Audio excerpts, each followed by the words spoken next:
மருமகள் இப்ரமோ எல்லா உண்மையும் ஆறுமுகம் சொல்லவும் தாமரை நான் எந்த ஒரு தப்புமே பண்ணலன்ற மாதிரி நல்லவங்க மாதிரி நடிச்சிட்டு இருக்காங்க. போதும் நிப்பாட்றியா, எல்லா தப்பையும் பண்ணிட்டு இப்ப நல்லவ மாதிரி நடிச்சிட்டு இருக்கியான்னு சொல்லிட்டு ரொம்ப கோவப்பட்டுக்கிட்டு இருக்காங்க செல்லப்பாண்டி. ஆதாரத்தோடு தான் நாங்க வந்திருக்கோம். எல்லாத்துக்கும் காரணம் இந்த தாமரையும் உங்களுடைய அம்மாவும் தான்றாங்க. அண்ணன் அவங்க சொல்றத நம்பாதண்ணே. சேது நீ தாலி கட்டு சேதுன்றாங்க. அப்ப கருப்பு இருந்துட்டு இங்க பாருங்க மச்சான், இவங்க சொல்றதே எல்லாமே அத்தனையுமே பொய்ன்றாங்க.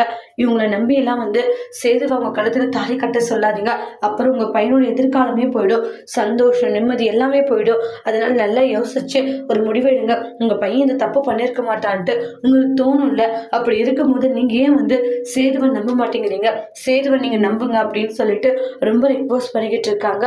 அப்பதான் எந்த ஒரு தப்புமே சேது பண்ணுன்றத புரிஞ்சுக்கிறாங்க.